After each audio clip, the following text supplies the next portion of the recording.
I'm now very pleased to introduce Dr. Dennis Villareal. He is a professor of medicine in endocrinology, diabetes, and metabolism, and his research has made major contributions to the fields of aging and obesity and has significantly influenced the care of older adults. Dr. Villareal's work highlights the value of weight loss and exercise to improve the medical complications of obesity in older adults, an increasing population that is particularly vulnerable to adverse outcomes because of frailty. Congratulations to Dr. Villareal. Watch this video presentation to learn more about his work. First of all, I'd like to thank the selection committee and for Dr. Rolando Rambod for nominating me. I'm Dr. Dennis Villareal, a professor in the Division of Endocrinology, Diabetes, and Metabolism in the Department of Medicine.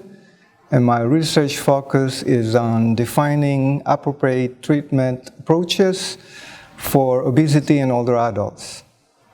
As we all know, obesity continues to increase among older Americans, such that 1/3 or more of older adults 65 years and above are now considered obese, which constitutes a particularly vulnerable population because obesity exacerbates the age-related decline in physical function and results in frailty.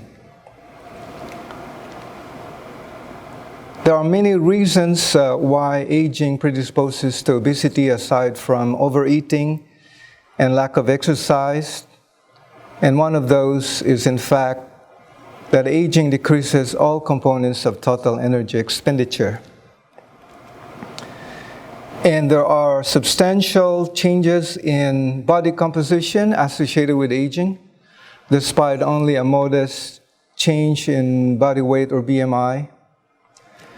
And starting at age 30, there is a progressive increase in fat mass, while there is a progressive decrease in muscle mass lost to about 60%, which results in sarcopenia. So sarcopenia is a natural occurrence of aging. It's characterized by loss of muscle mass and strength or physical function that exacerbates the adverse effects of obesity on age-related decline in physical function, resulting in sarcopenic obesity. So it's being said that being fat and frail represents the worst of both worlds as they go into the aging process. Not only is there visceral obesity, but also there is increased weakness because of the effect of age-related sarcopenia in the midst of a greater need for muscle mass to carry their greater body weight.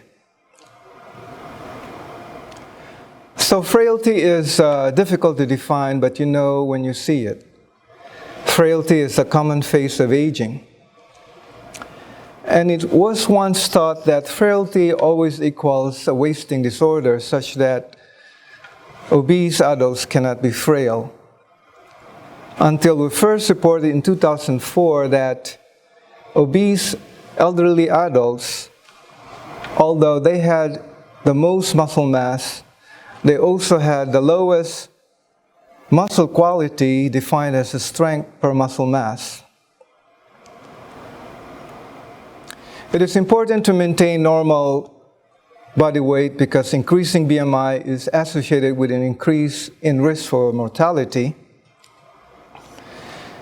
However, the effect of age on increasing BMI decreases with increasing age. And unfortunately, this has been misinterpreted as indicating that obesity is less harmful in the elderly, when in fact the absolute mortality risk with obesity increases in the elderly because of the marked increase in mortality with advancing age. It was also once thought that it may be too late in life to change lifelong diet and physical activity habits, until we reported in 2004, based on a randomized controlled trial in adults with a mean age of 70 and a BMI of 39, that these people actually look forward to the weekly group meetings and regular exercise sessions, embracing lifestyle change. For those who were randomized to the treatment group, they were prescribed a balanced diet that provided an energy deficit of 750 calories per day with a goal of 10% of weight loss at 6 months. In addition, they met weekly as a group with a dietitian experienced in behavioral therapy to receive strategies to modify their behavior. They also participated in group exercise training sessions that were conducted on 3 non-consecutive days a week in our facility. The exercises were supervised by a physical therapist and included 15 minutes of flexibility, 30 minutes of endurance, 30 minutes of resistance, and finally, 15 minutes of balanced exercise during the cool-down period. The main findings of our 6 months randomized controlled trial was that diet and exercise therapy ameliorated frailty, as evidenced by an increase in the scores in the physical performance test and an increase in the scores in the peak oxygen consumption in the treatment group compared to the control group, which was accompanied by subjective ability to function. Based on these preliminary findings and limited data from the literature, we came up with the following joint position statement for the American Society of Nutrition and the Obesity Society in 2005. In older adults, improving physical function and quality of life may be the most important goals of therapy. However, these guidelines were interim recommendations and may change as further research and information became available. Therefore, from 2006 to 2010, we performed the first randomized clinical trial to examine the independent and combined effects of weight loss and exercise on older adults with obesity, randomizing a total of 105 subjects. We found that diet and exercise, but not exercise alone, resulted in clinically significant 10% weight loss, which was sustained over the 1-year period of the study. Importantly, we found that diet alone and exercise alone each improved physical function, but the combination of weight loss and exercise provided greater improvement in physical function than either intervention alone. In fact, not only were there no adverse effects of diet on muscle strength, but also there were additive effects of diet and exercise on dynamic balance, static balance, and gait speed. This shows that the diet and exercise groups had equivalent weight loss and fat mass loss. However, the diet and exercise group lost less fat-free mass than the diet alone group. And they also improved their strength to the same extent as the improvement in strength in the exercise group, whereas the diet alone group did not have any decline in strength, all suggesting an improvement in muscle quality, as supported by studies in muscle samples during muscle biopsy, wherein we found that exercise but not diet suppressed the expression of interleukin-6 and tumor necrosis factor, but not the diet group. And this was accompanied by an increase in the expression of mechanical growth factor, all indicating the importance of adding exercise to diet to decrease muscle catabolism and increase muscle anabolism. The physiologic effects of aerobic and resistance exercise are distinctly different, and they may interfere with each other. Therefore, to address which specific exercise is best to combine with diet-induced weight loss, we performed the first direct head-to-head comparative efficacy trial in 160 older adults with obesity from 2010 to 2015.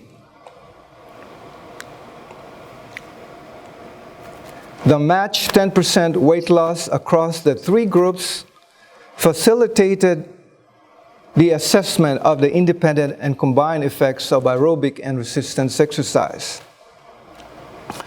We found that combined exercise improved cardiovascular fitness to the same extent as aerobic exercise, and muscle strength to the same extent as resistance exercise. Therefore, combined aerobic and resistance exercise resulted in additive effects that resulted in the greatest improvement in physical function. And importantly, resistance and combined exercise attenuated the loss of lean body mass and the loss of bone mineral density more than aerobic exercise. To address the mechanisms behind our observations, we studied the exercise response at the molecular level. In this cover image, it is depicted that the aerobic exercise, denoted here by gold rings, and the resistance exercise, denoted by silver screw signals, are assembled in a protein synthesis box into muscle. So using a combination of stable isotope studies and serial muscle sampling, as well as nanostring methodology, we demonstrated that aerobic plus resistance exercise improved the rate of muscle protein synthesis following feeding, and in addition, it preserved myocellular quality despite calorically induced weight loss, as evidenced by a greater preservation of myocyte growth regulator and a greater decrease in autophagy mediator expression in the combined group, as well as a greater increase in mitochondrial function and proteases mediator expression in the aerobic group. In addition, we found that aerobic exercise in older adults with obesity increased the key enzymes involved in the citric acid flux, as well as in the electron transport, as evidenced by these muscle enzymes that increase in their activity. It also resulted in an increase in the muscle metabolite succinate, which is a key enzyme in the citric acid cycle. So in summary, obesity exacerbates the age-related decline in physical function, as well as metabolic function that leads to frailty, disability, and poor quality of life.